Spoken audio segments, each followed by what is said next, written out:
Este é o dia que o Senhor fez, regozijemo-nos e alegremo-nos nele. Graça, misericórdia e paz da parte de Deus, nosso Pai, e do nosso Senhor Jesus Cristo. Eu quero convidá-lo a abrir a palavra de Deus no texto que tem sido a nossa meditação nos domingos pela manhã, que é a Epístola de Paulo aos Colossenses. E hoje nós leremos o capítulo 1, do verso 24 ao 27, apenas 4 versículos da palavra de Deus nós leremos para a nossa meditação. Assim diz a palavra do Senhor. Agora me regozijo nos meus sofrimentos por vós, e preencho o que resta das aflições de Cristo na minha carne, a favor do seu corpo, que é a igreja, da qual me tornei ministro de acordo com a dispensação da parte de Deus que me foi confiada a vosso favor, para dar pleno cumprimento à palavra de Deus, o mistério que estivera oculto dos séculos e das gerações. Agora, todavia, se manifestou aos seus santos, aos quais Deus quis dar a conhecer qual seja a riqueza da glória deste mistério entre os gentios, isto é, Cristo em vós, a esperança da glória. Amém. Oremos. Bendito é o teu nome, Senhor Deus e Pai de nosso Senhor Jesus Cristo, de eternidade em eternidade.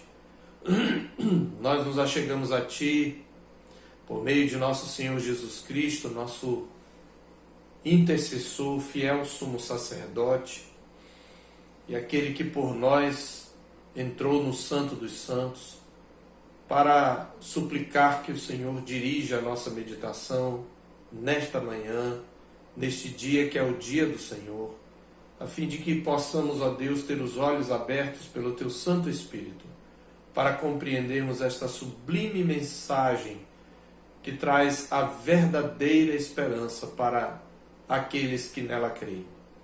Que o Senhor nos faça, ó Deus, nesta manhã, valorizar esta mensagem que só o Teu povo tem e que é a única mensagem que traz a verdadeira esperança. Nós te pedimos isto e te agradecemos em nome do Senhor Jesus. Amém. Nesta manhã nós queremos dar continuidade à exposição da mensagem que fala da sublime vocação de anunciar o Evangelho. Esta é a parte 2. Uma das filosofias que orientam a modernidade é o que nós chamamos de pragmatismo. Esta é uma filosofia que sustenta que o critério de verdade está nos efeitos e consequências de uma ideia, isto é, nos resultados que se espera obter com essa ideia. Neste caso, o verdadeiro e falso são sinônimos de útil ou inútil. Portanto, a ênfase do pragmatismo não está no conceito absoluto de verdade, mas nos resultados que uma ideia ou princípio podem trazer para uma determinada sociedade. Não há a importância no conteúdo, mas especialmente nos resultados daquilo que se convenciona chamar de verdade. Uma coisa triste, ou uma realidade triste, é que parte da cristandade, infelizmente, sucumbiu ao pragmatismo. Quando nós olhamos para boa parte e boa parcela da igreja contemporânea, especialmente em seus púlpitos, nós identificamos várias manifestações de pragmatismo.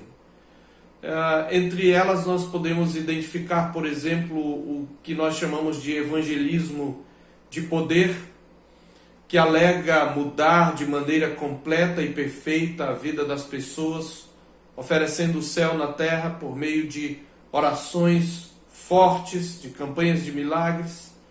Temos também o evangelismo do entretenimento, que diverte os bodes, enquanto as ovelhas do rebanho, as verdadeiras ovelhas, muitas vezes vão morrendo de inanição espiritual.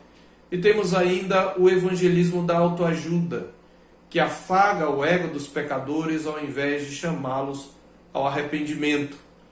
Seriam esses os métodos de Deus? Não é o que nós concluímos quando nós confrontamos tais métodos com as Escrituras. Mas esses métodos são fruto exatamente do pragmatismo que invadiu as igrejas. Na mensagem anterior nós começamos falando da sublime vocação de anunciar o Evangelho, uma vocação específica e exclusiva da genuína Igreja de Cristo. E na ocasião nós nos concentramos mais na pessoa do mensageiro e na natureza da missão. Nós concluímos então, com base no testemunho pessoal do apóstolo Paulo, que o crente é um diácono do Evangelho de Cristo, é também um mordomo da graça de Cristo e, por fim, um mártir da causa de Cristo. Nós queremos continuar a meditar sobre nossa principal missão no mundo como igreja, agora concentrando-nos na mensagem, no conteúdo da mensagem, que o apóstolo Paulo no capítulo 1 já havia chamado de palavra da verdade, porque ele estava mais preocupado com o conteúdo desta mensagem. E depois de falar da sua vocação, Paulo explica a sua responsabilidade, falando que ela consistia em dar pleno cumprimento à palavra de Deus, ou à pregação da palavra de Deus entre as nações gentílicas. Isto está no verso 25. Desde o verso 24 podemos ler: agora me regozijo nos meus sofrimentos por vós, e preencho o que resta das aflições de Cristo na minha carne a favor do seu corpo, que é a igreja, da qual me tornei ministro, de acordo com a dispensação da parte de Deus que me foi confiada a vosso favor, para dar pleno cumprimento à palavra de Deus. Então, o tesouro espiritual do qual Paulo se coloca como mordomo é a mensagem do Evangelho. Com isto em mente, depois de termos considerado a missão do cristão, vamos refletir hoje sobre a mensagem que Deus nos confiou para proclamar, a mensagem do cristão. Paulo chama esta mensagem de mistério. Esta é uma palavra-chave nesse trecho que nós lemos. Grosso modo, mistério é o mesmo que segredo, mas essa palavra tem um sentido que deve ser considerado dentro do contexto histórico-cultural. Quando nós pensamos então em mistério, podemos pensar no segredo da eterna bem-aventurança. A mensagem do Evangelho trata do segredo da eterna bem-aventurança, da bendita esperança.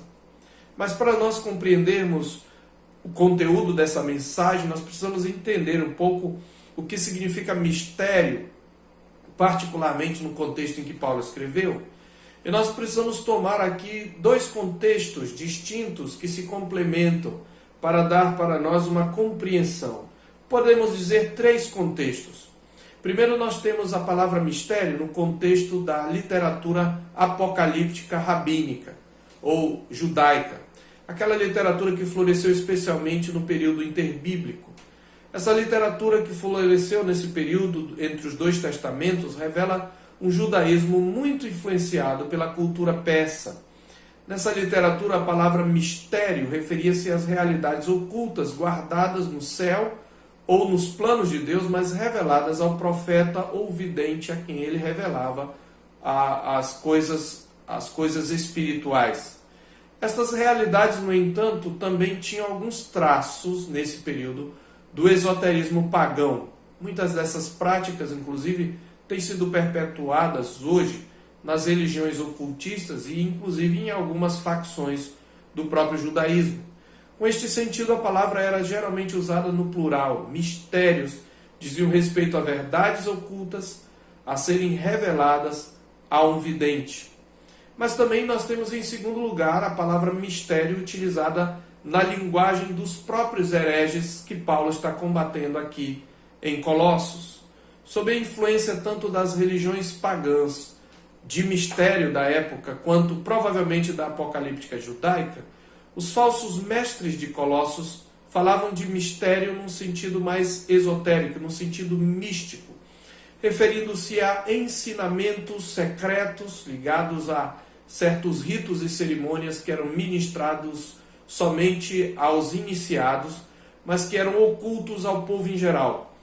Esses mistérios ou estes ritos eram praticados pelos pagãos da época e eram práticas muito comuns no mundo greco-romano. Mas a palavra mistério é utilizada aqui por Paulo com uma nova conotação. E aí nós chegamos ao terceiro contexto, que é o sentido da palavra mistério na linguagem apostólica. Esta é uma palavra muito utilizada por Paulo, especialmente aqui em Colossenses, 4 vezes e em Efésios 6 vezes, sendo, portanto, um conceito fundamental para ele. No entanto, exceto em 1 Coríntios 13, 2 e 14, 2, diferentemente do uso pagão, Paulo sempre usa esta palavra no singular, sinalizando um sentido diferente daquele das religiões pagãs da época, bem como da apocalíptica judaica. Na verdade, ele utiliza a palavra ironicamente aqui para combater a heresia colossense em seus próprios termos. Possivelmente os falsos ministros estavam encorajando algum tipo de ritual, um tipo de ritual místico ou esotérico e com ensinamentos secretos tirados exatamente como nós falamos das religiões pagãs e dos costumes populares ou desse judaísmo esotérico, paganizado. E eles estavam apresentando esses ensinamentos como rituais, como o verdadeiro cristianismo, como um verdadeiro conhecimento, a verdadeira gnose, ou gnosis, o segredo de uma espiritualidade mais pujante, de uma espiritualidade mais, supostamente mais profunda. A palavra gnosis, ou conhecimento também, é muito importante aqui. Dessa forma nós podemos dizer, meus irmãos, que os falsos mestres estavam adulterando a mensagem cristã apostólica, enxovalhando-a de ritos e costumes pagãos estranhos ao genuíno evangelho. E o que eles apresentavam como segredo, na verdade, era um evangelho paganizado, um evangelho adulterado.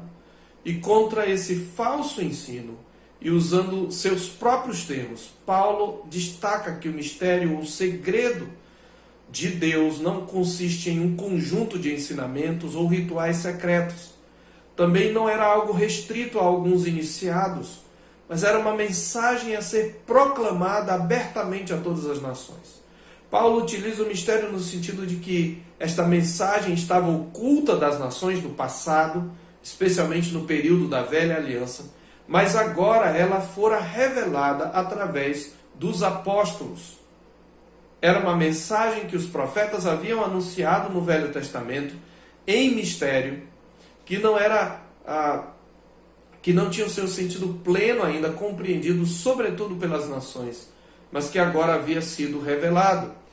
E essa mensagem deveria ser pregada, embora só aqueles que recebessem o Espírito de Deus, o Espírito Santo, poderiam entender. Por isso, em 1 Coríntios capítulo 2, do verso 6 a 10, o apóstolo Paulo chama este mesmo evangelho de sabedoria oculta e mistério, a qual Deus pré-ordenou para a nossa glória. Esses tesouros inesgotáveis da graça de Deus, que nem olhos viram, nem ouvidos ouviram, e nem jamais penetrou em coração humano, mas que Deus nos revelou pelo Espírito. Ele fala isso em 1 Coríntios 2, de 6 a 10. E este segredo, este mistério de Deus é o Evangelho. E ele nos é desvendado através da proclamação apostólica autorizada. Na proclamação apostólica, esse mistério, esse segredo prometido aos judeus através dos profetas do Antigo Testamento, foi revelado em toda a sua glória e riqueza, também agora aos gentios. Por isso ele diz, da qual, o verso 26, o mistério que estiver oculto dos séculos e das gerações, agora todavia se manifestou aos seus santos, aos quais Deus quis dar a conhecer qual seja a riqueza da glória deste mistério entre os gentios, entre as nações não judaicas. Então, esse mistério é o evangelho que foi agora revelado aos gentios, às nações gentílicas. É aquilo que foi prometido no Antigo Testamento. E que os profetas não compreendiam plenamente o alcance desse evangelho, acerca do qual eles profetizavam. Mas agora o Salvador, que havia sido prometido nesse mistério do Antigo Testamento, é revelado na proclamação apostólica do Novo Testamento. E Paulo se coloca como mensageiro autorizado, como ministro desse evangelho da supremacia de Cristo. No versículo 23, parte B, ele diz: e do qual eu, Paulo, me tornei ministro. Depois, no capítulo 25, verso A, falando da igreja, ele diz: da qual me tornei ministro. Eu me tornei um mensageiro autorizado deste mistério. E qual é o conteúdo desse mistério revelado agora às nações, às quais ele estava oculto na antiguidade? Ele resume no verso 27, aos quais Deus quis dar a conhecer qual seja a riqueza da glória deste mistério entre os gentios, isto é, Cristo em vós, a esperança da glória. Este é o conteúdo resumido do mistério, do evangelho. O mistério aqui, meus queridos, é nada mais, nada menos do que o evangelho de Cristo. E este evangelho pode ser resumido nesta frase do verso 27. Cristo em vós, ele está dizendo Cristo em vós, gentios, Cristo em vós, pagãos, que creem, é a esperança da glória. Veja que esta mensagem, o conteúdo dessa mensagem, consiste de duas verdades. Duas verdades estão aqui claramente expostas nessa frase. E a primeira verdade é: o Cristo eterno vive em vós, os que credes. O Cristo eterno habita no coração do pecador que crê. O Cristo eterno habita pela fé no coração do seu povo. Cristo em vós. E quem é esse Cristo que vive dentro de nós? É o mesmo cuja supremacia já havia sido louvada pelo apóstolo Paulo no capítulo 1 mesmo, nos versículos 15 a 22. Vamos reler quem é esse Cristo que habita no coração de pecadores que creem. No verso 15, ele começa dizendo: este é a imagem do Deus invisível, o primogênito de toda a criação, pois nele foram criadas todas as coisas, nos céus e sobre a terra, as visíveis e as invisíveis, sejam tronos, sejam soberanias, quer principados, quer potestades, tudo foi criado por meio dele e para ele. Ele é antes de todas as coisas, nele tudo subsiste, ele é a cabeça do corpo da igreja, ele é o princípio, o primogênito de entre os mortos, para em todas as coisas ter a primazia. Porque aprouve a Deus que nele residisse toda a plenitude, e que, havendo feito a paz pelo sangue da sua cruz, por meio dele reconciliasse consigo mesmo todas as coisas, quer sobre a terra, quer nos céus. Veja, esta é uma verdade maravilhosa. O Cristo eterno, o Cristo que criou o universo, por meio de quem e para quem foram criadas todas as coisas. O Cristo que enche todas as coisas, que sustenta todas as coisas, é o mesmo que habita no coração de pecadores como nós, que habita no coração da igreja. Como comentou William Hendrickson, Cristo em todas as suas gloriosas riquezas, realmente habitando pelo seu Espírito nos corações e vidas dos gentios. Cristo, meus queridos, por meio de quem e para quem foram criadas todas as coisas, em sua morte e ressurreição, reconciliou consigo mesmo todas as coisas, criando e edificando a nova humanidade, da qual ele é cabeça, sustentador, provedor e na qual ele vive. Esta é a mensagem cuja riqueza em glória aprouve a Deus nos revelar Cristo dentro de vós. O próprio Cristo, em seus dias terrenos, havia prometido fazer morada em todos aqueles que neles crescem. A palavra de Deus mesma nos diz lá em João, capítulo 14, se você quiser pode abrir lá, no versículo 18, no versículo 20 até o 23 também, está assim escrito. Veja o que o Senhor disse: não vos deixarei órfãos, voltarei para vós outros. Versos 20 a 23. Naquele dia, vós conhecereis que eu estou em meu Pai, e vós em mim, e eu em vós. Frase que resume nossa união mística com Cristo. Aquele que tem os meus mandamentos e os guarda, esse é o que me ama. E aquele que me ama será amado por meu Pai, e eu também o amarei e me manifestarei a ele. Disse-lhe Judas, não o Iscariotes: de onde procede, Senhor, que estás para manifestar-te a nós e não ao mundo? Respondeu Jesus: se alguém me ama, guardará a minha palavra, e meu Pai o amará, e viremos para ele, e faremos nele morada. E ainda no capítulo 15, do versículo 1 a 9, o Senhor também fala sobre nós estarmos nele e ele está em nós. O que Paulo está aqui exatamente ensinando, meus queridos, é a doutrina da união mística com Cristo. Sem a união com Cristo, todas as bênçãos da redenção que Cristo realizou na cruz não nos servem de nada.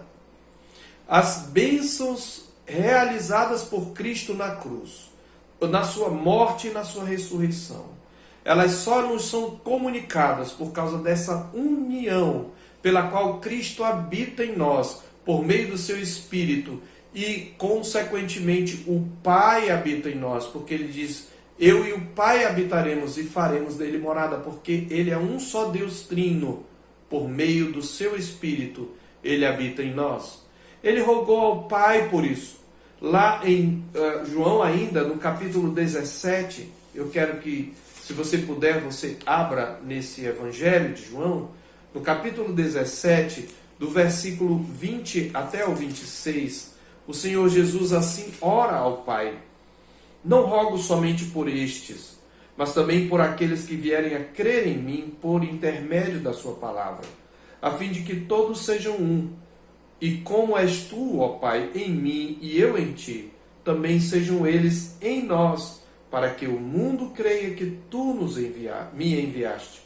Eu lhes tenho transmitido a glória que me tens dado, para que sejam um como nós o somos, eu neles e tu em mim, a fim de que sejam aperfeiçoados na unidade, para que o mundo conheça que tu me enviaste e os amaste, como também amaste a mim.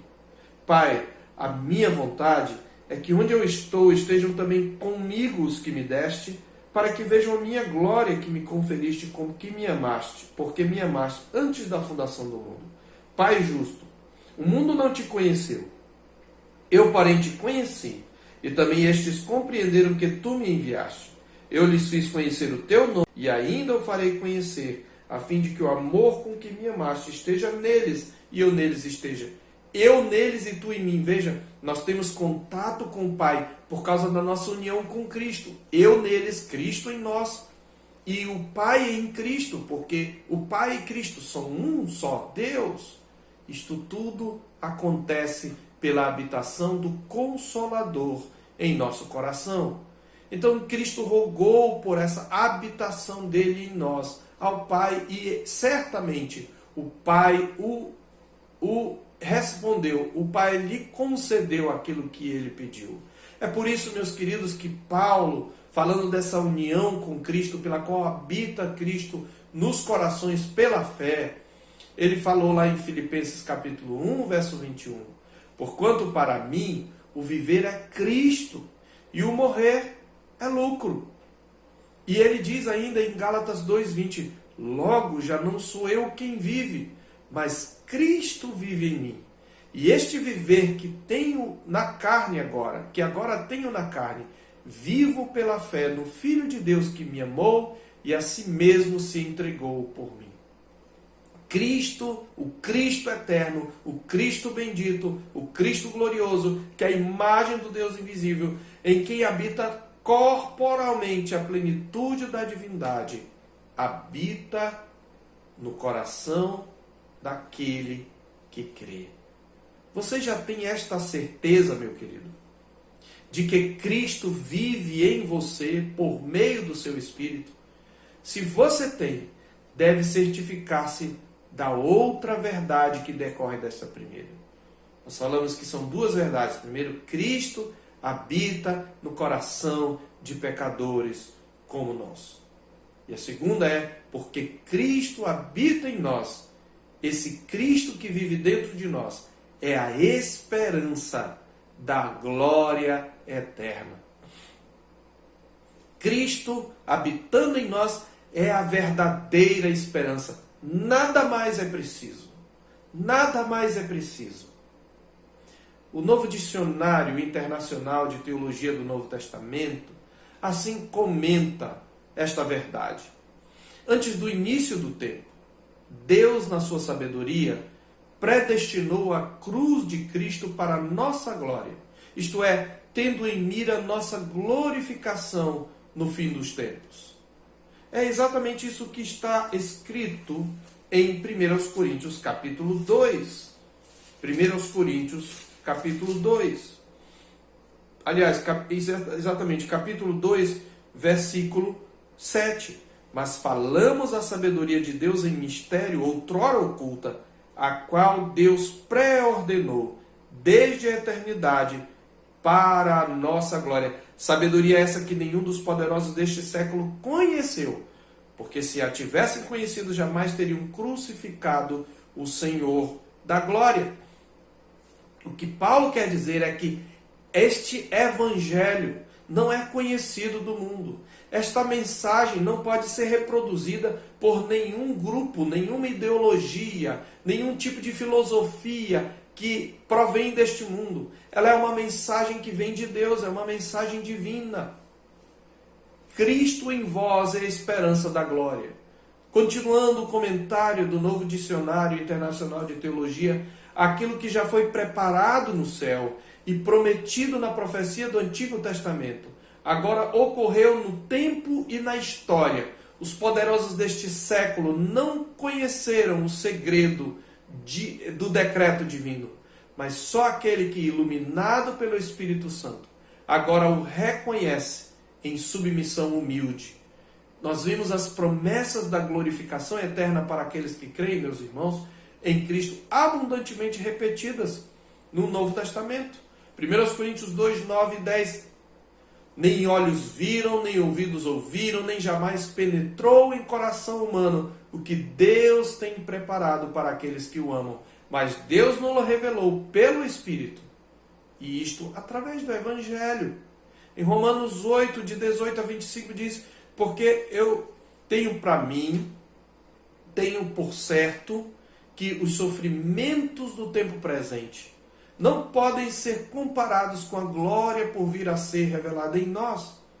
A ardente expectativa da criação aguarda a revelação dos filhos de Deus, porque a própria criação foi sujeita à vaidade, não voluntariamente, mas por causa daquele que a sujeitou, na esperança de que a própria criação seja redimida do cativeiro da corrupção para a liberdade da glória dos filhos de Deus. Em 1 Coríntios 15, de 50 a 55, Paulo diz que carne e sangue não podem herdar o reino de Deus, nem a corrupção herdar a incorrupção, mas no momento do abrir e fechar de olhos, ao ressoar da última trombeta, a trombeta soará, os mortos em Cristo ressuscitarão glorificados e nós, os vivos, seremos transformados. Em Filipenses 3:20, a palavra de Deus diz: porque a nossa pátria está nos céus, de onde aguardamos o Salvador, o Senhor Jesus Cristo, o qual transformará o nosso corpo de humilhação para ser igual ao corpo da sua glória. E muitas outras passagens descrevem essa glória bendita que nos é garantida porque Cristo está em nós. Esta é a mensagem do Evangelho. E essa mensagem não é uma ideologia humana, não é uma filosofia humana, não é uma mensagem humana, é uma mensagem divina que nos foi revelada, que está descortinada no Evangelho de Cristo. É uma mensagem única e só ela pode trazer a bendita e verdadeira esperança. Portanto, meus queridos, o grande segredo de Deus é que o Cristo que tem a supremacia sobre todas as coisas, o Cristo cuja glória já foi descrita, habita dentro de nós, seu povo, pela fé, e dá-nos a esperança de um dia compartilhar da glória eterna no seu reino celestial. Por isso o Senhor Jesus diz lá na sua mensagem profética, no Evangelho de Mateus, mas os justos resplandecerão, os justos resplandecerão como o sol no reino de seu Pai. Aliás, se não estou enganado, em Mateus capítulo 13, quando ele fala da parábola do joio, ele exatamente diz isto no capítulo 13 de Mateus, na parábola do joio e do trigo, falando dos últimos tempos, quando os eleitos de Deus serão recolhidos. No verso 43 do capítulo 13 de Mateus, ele diz: então os justos resplandecerão como o sol. Preste atenção. O resplendor, resplendor dos filhos de Deus, da igreja glorificada, será como o do sol, no reino de seu Pai. Quem tem ouvidos para ouvir, ouça. Esse é o grande segredo de Deus, revelado no Evangelho. O Cristo eterno habita dentro de nós, seu povo, e dá-nos a esperança de um dia compartilhar a glória eterna no seu reino celestial. Sim, meus queridos, o segredo de Deus refere-se a uma pessoa e sua obra, Cristo.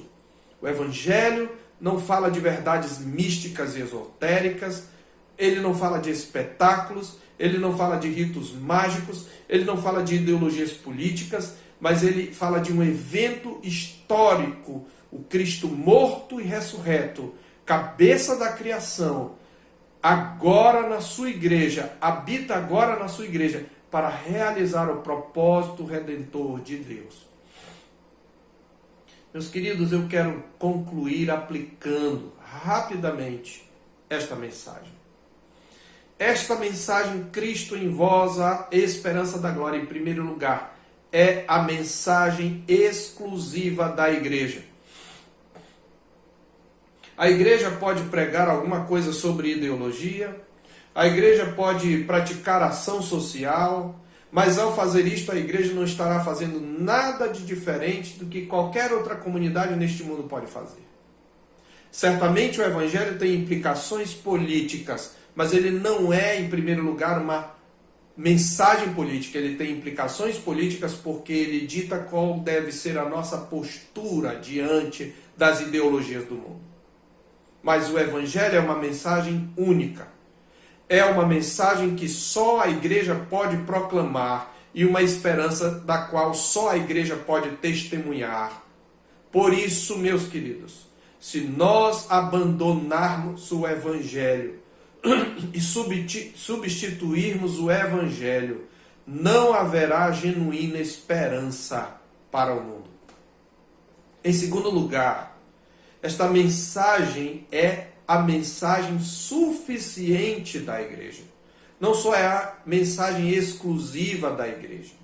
É isto que torna a igreja essa comunidade distinta do mundo sobrenatural. Mas ela também é a mensagem suficiente da igreja. Sabe o que quer dizer? Você não precisa acrescentar nada a este evangelho. Você não pode diminuir nada deste evangelho para torná-lo mais palatável, mais atraente, mais produtivo, num pragmatismo antibíblico. Qualquer coisa, se você diminui qualquer coisa deste evangelho ou acrescenta qualquer coisa a ele, isto significa que você não confia naquele que o comissionou e você perde a essência do que é ser igreja. Ele é suficiente. Nós não precisamos de stand-up. Nós não precisamos de palhaçadas no culto. Nós não precisamos de mensagens de autoajuda. Nós não precisamos de bajulação do ouvinte. Nós não precisamos de espetáculos de milagres. Se você entende que o Evangelho é o único poder de Deus para a salvação daquele que crê, você vai pregar tão somente este Evangelho. E em terceiro e último lugar, esta é a mensagem genuinamente relevante da igreja. E quando eu uso a palavra relevância, eu estou usando aqui o método do apóstolo Paulo. Eu estou usando relevância contra aqueles que, em nome da relevância, adulteram, diluem, fazem do evangelho uma sopa rala. Em vez de aprofundarem-se na obra, no caráter de Cristo, eles fazem do evangelho uma sopa rala. O evangelho é a mensagem genuinamente relevante. Sabe por quê? Porque ele é o único que produz uma genuína transformação no coração das pessoas. Portanto, adulterando a verdade do evangelho, nada acrescentaremos ao mundo. Autoajuda, evangelho do espetáculo e do entretenimento serão apenas mais do mesmo que o mundo faz até melhor do que nós. Meus queridos, nós precisamos resgatar a nossa fidelidade ao genuíno evangelho.